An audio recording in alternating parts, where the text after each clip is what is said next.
పరలోకమును భూలోకమును సృష్టించిన దేవాది దేవుడు మానవుడుగా ఈ భూమికి వచ్చాడు. ఎందుకంటే మానవులుగా నివసించే మనము ఈ మట్టి లోకములో ఎలా జీవించాలని నేర్పించుటకే. మనల్ని మట్టిలో నువ్వు మట్టిగా ఉండిపో అని వదలలేదు. ఈనాడు మొదటి పట్టణం పలుకుతుంది, తన ఊపిరిని పోసి నువ్వు మట్టిగా ఉండినను దేవుడు నీలో చేయు మహిమగల కార్యాలను మరువకు. మట్టి లోకములో దుష్టుని ఎన్నో కార్యాలు జరుగుతాయి. ఇది అన్నిటిలో నీ మనస్సుని కింద నుండి పైకి లేపి నీ దేవుడు తన ఊపిరిని, తన ప్రాణమును, తన ఆత్మను నిన్ను నమ్మి నువ్వు ఆయన మీద ఆధారపడి జీవిస్తావని నీలోనికి ఇచ్చినాడు. మరువక్కుము అని ఈనాడు మనల్ని పిలుస్తూ ఉంటున్నాడు. హల్లెలూయా.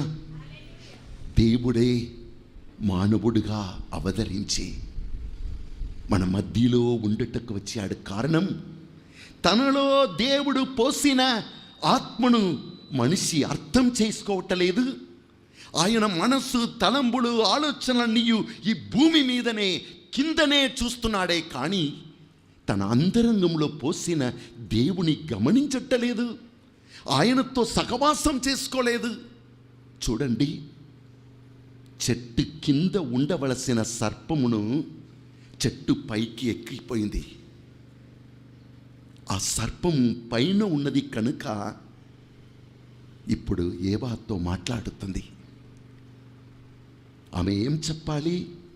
దేవుడు తనకిచ్చిన జ్ఞానము చేత సర్పం కిందికి రా అనాలి. పైకి చూస్తుంది. పైకి చూసినా పైకి చూసి మాట్లాడుతుంది. ఆమె కన్నులు తాకపడుతుంది సాతాను ద్వారా. ఆమె నాలుక తాకపడుతుంది. ఆమె తెలివి, ఆలోచనలు, మాటలన్నీ నీవు నీ తలంపులను, ఆలోచనలను ప్రభువునికి ఇవ్వలేదంటే నీ పర్మిషన్ లేకుండా దుష్టుడు లాగుకొని పోతాడు. కనుకనే ఆ చెట్టు చూడటానికి, ఆ పండ్లు చూడటానికి అందముగా మారింది. ఈరోజు నీ కన్నులను దుష్టునికి చూడటానికి అర్పించావంటే రేపటి దినం దుష్టుడు తాను ఏం చూపించాలో దాన్ని నీకు చూపిస్తాడు. అది దుష్టుని శోధనని తెలియక దానికి నువ్వు బలిగా మారిపోతావు. నాలుకను దేనికోసం మాట్లాడాలి? జీవము మరణము నీ నాలుక ఆధీనంలో ఉందంటున్నది బైబిల్. సాతాను మాట్లాడుతున్నప్పుడు చీపో సాతానే అని నాలుకతో ఆయన్ని కదించుటకు బదులుగా దేవుడిచ్చిన అధికారము చేత తన నాలుకను వాడుకొని ఆయన్ని కిందికి లాగుటకు బదులుగా ఆ నాలుకతోనే ఆమె ఆ దుష్టునితో మాట్లాడినప్పుడు దుష్టుడు విషమును పెట్టాడు. ఆ పండ్లు ఇంకా తినకూడా లేదు, తినుటకు మునిపే అది రుచిగా ఉన్నట్లు అనిపించింది మాట. ఆమె తలంపులు, సాతాను తలంపులు వలన జ్ఞానము కలిగినదిగా. ఆ పండ్లను తిన్నా జ్ఞానం కలుగును. ఎవడు పెట్టాడు ఆ మనస్సులో?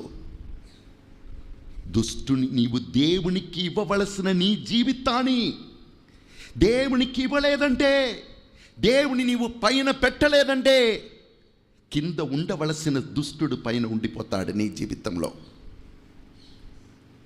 చెట్టులో ఉంచి ఆ చెట్టులో సాతానుతో సహవాసం చేసి ఆ చెట్టు ఇచ్చిన పండ్లను తీసుకుంది.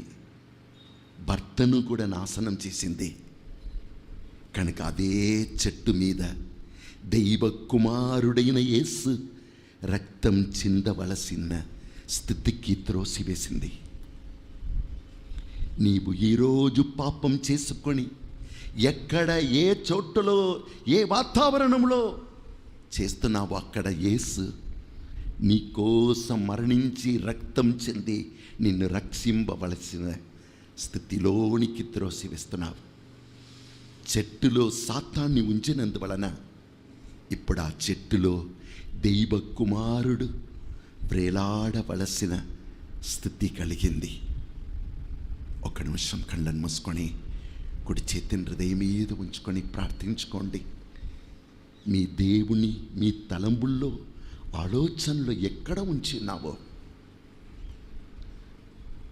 కనుకనే దేవుడే పాపములో పడిపోయి మరణాన్ని, నాలుకలో మరణం, తలంపులలో మరణం, కన్నులలో మరణమును సంపాదించిన ఆ బిడ్డను కాపాడుటకై దేవుడే మానవుడుగా అవతరించెను.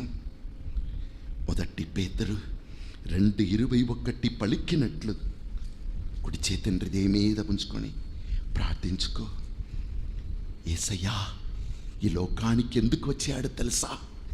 మానవుడిగా అవతరించి నా బిడ్డలు తమ సొంత బలముతో నేను వారికిచ్చిన జ్ఞానము చేత జీవించలేకపోతున్నారు, దుష్టునికి సులభముగా పడిపోతున్నారు.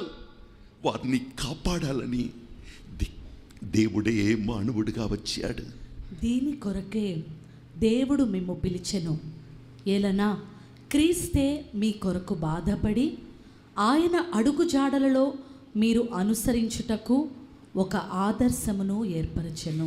కనుక దేవుడే మానవుడు ఎలా భూమిలో శోధనలు వేదన నిండిన లోకములో ఎలా జీవించాలి అని నేర్పించుటకు దేవుడే మానవుడుగా వచ్చి మానవ శరీరమును ధరించి మానవుడు అనుభవించే ప్రతి శోధన, నింద, అవమానం, నిరాకరింపు, శోధనలు అన్నీ అనుభవించాడు. తాను శోధింపబడి వ్యధనందును కనుక ఈనాడు వేదన బాధలో ఉన్న వారందరికీ ఆయన సహాయం చేయగలడు, నడిపింపగలడని వాక్యం పలుకుతుంది.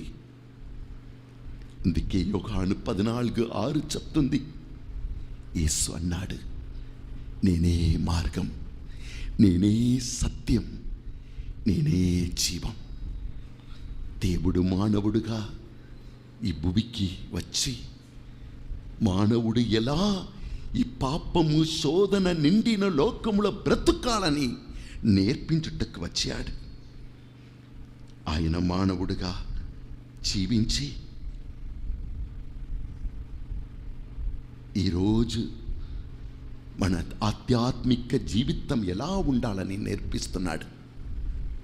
మొదటిగా మనం చూస్తున్నాము యోహాను బప్తిస్మా, హృదయ పరివర్తన చెందండి లేకపోతే మీ పాపంలోనే మరణిస్తారు అని పలికినప్పుడు యేసు కూడా నీవు నేను అనుభవించిన ఆ పాప భారమును మోసుకుంటూ ఆయన కూడా వరుసలో నిలబడుతున్నాడు. ఆయన ఏ పాపం చేయలేదే, మనమందరినీ పాపంను మోసుకుంటూ ఆయన వరుసలో నిలబడుతున్నాడు. ఆ యేసు పలుకుతున్నాడు, మొదటిగా నీ పాపం కోసం పశ్చాత్తాపపడు, లేకపోతే నీ పాపంలోనే మరణిస్తావు.